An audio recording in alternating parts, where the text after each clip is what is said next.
Hello everybody, welcome to my first YouTube video, both on the platform and on this channel. I have chosen to make content on one of my favorite games, Wuthering Waves, specifically WuWa's newest patch 2.2. I'm here to talk about the good, the bad, and everything in between, and why, in my opinion, it is the peakiest update this game has gotten. So let's begin at the most important part of any gacha update, the stick to scratch that gambling itch, the banners. 2.2 has introduced Rule 34's newest favorite character, Cantarella. You know she's the Gooner goddess when even the Wuthering Waves Discord has to ban any showings of her trailer because it violates content policy.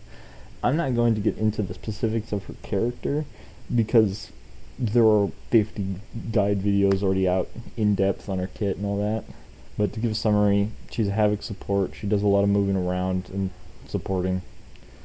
She's peak design though, specifically Twin Peak design with the Tassac tongue of doom. Thank you, Tectone. Now Cantarella doesn't absolutely demolish the meta, but she has a good pull and is mandatory to have if you're a fellow Gooner. Now Kura just couldn't stop themselves, and they also put Camellia in the first half as well. Might as well. At this point, after Wu is added to Steam, they should just be put on Nutaku at this point. And finally, they put Wifey Shorekeeper in the second half. The rerun is here. Let's just say she won't be too happy with Rover after seeing the 2.2 story quest. Yeah, Rover's sleeping on the couch for a bit. Shorekeeper is the de facto best support in the game, which isn't saying much because there ain't many. But if it wasn't bad enough to go eeny meeny miny mo on Cantarella, Camellia, and Shorekeeper, 2.2 is also a short patch. So F2Ps, good luck. Moving from the banners, let's get into the meat and the bones of 2.2, the story quest. 2.2 was a filler patch, which Kuro managed to make bearable with the fishing event, which I enjoyed. I like fishing.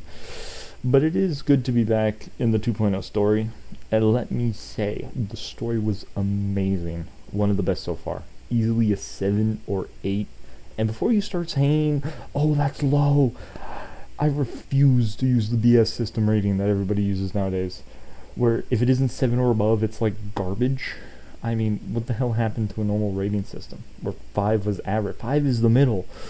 Like a game you should finish once, that was fun, and then just forget about it, you know? Just one of those fun experiences. 5 is supposed to be the average, not 7. 7 is a stupid American grading system. It's made everyone think 7 is an average, because 7 is C, 75 is a C. Well, I ain't doing that. Nope. 5 is my average, with 7 being my above average. Which means 7 or 8 means the story was fun and enjoyable, and if possible, I'd like to play it again, at least once. 2.2 story, without getting into spoilers, was probably the best written story so far. I mean, the voice acting was phenomenal compared to pre-2.0, and the lore dumping was a bit excessive, but it's necessary to understand what the hell's going on, especially with what was going on. Now, just the story alone, I'd say it's the best story quest in the game. It's the best any in the game. But the only gripe I have with the minigames, the gravity change mechanic was fun to do, but the statue purifying was just bland as hell. I mean, all you do is walk up, press button. I would have preferred a puzzle or something to keep me engaged, but luckily the pillar purifying is short, it's minimal.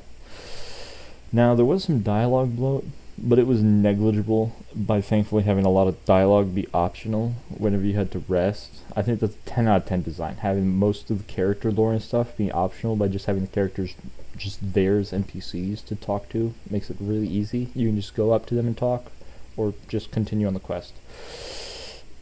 Now, the cinematics in the story quests were beautiful. They were amazing. Kerr really knows how to do cinematics in this game, and they really looked cool, breathtaking, and absolutely stunning. It's nice. It's also nice to have Rover feel like an MC instead of just a statue person you play as.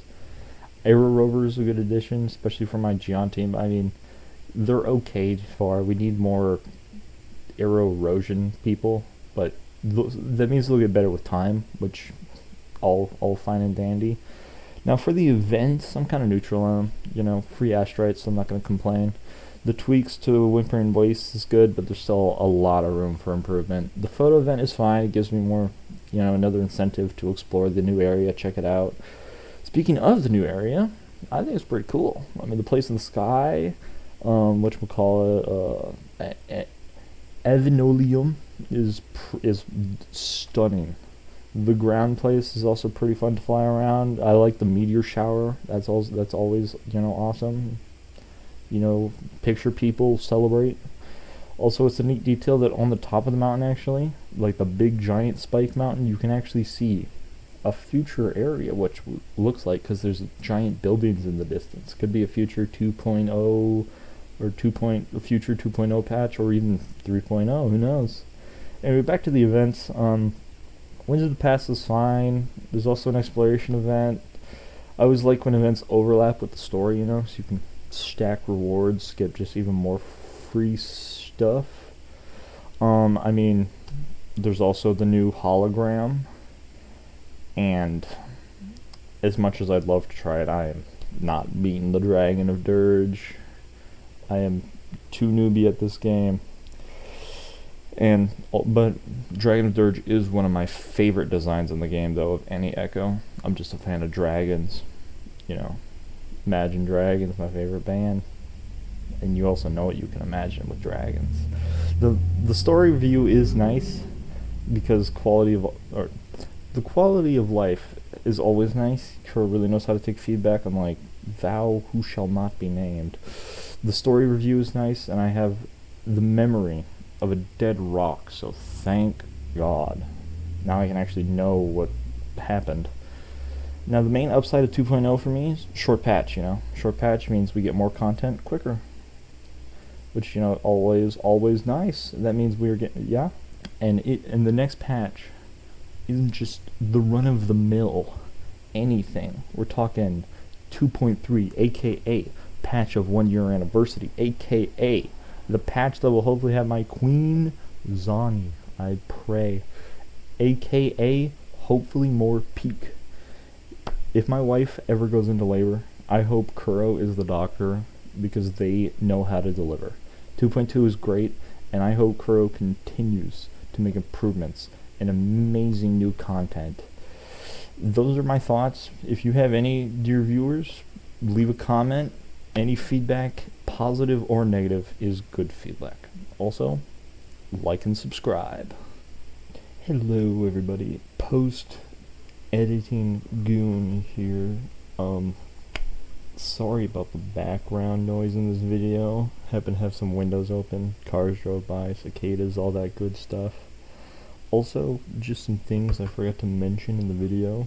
Some positives, good old positives, Everybody loves positives. The Rover voice acting in this patch. I don't know if it was just me, but there seemed to be a lot more, which was great, because I'd prefer to have our MC, actually speak instead of doing sign language kung fu with their hands every time the camera pans to them. So it's a lot nicer. Also, rest in peace to anybody playing female Rover. Might as well only play her for the combat, because male Rover, best for the story.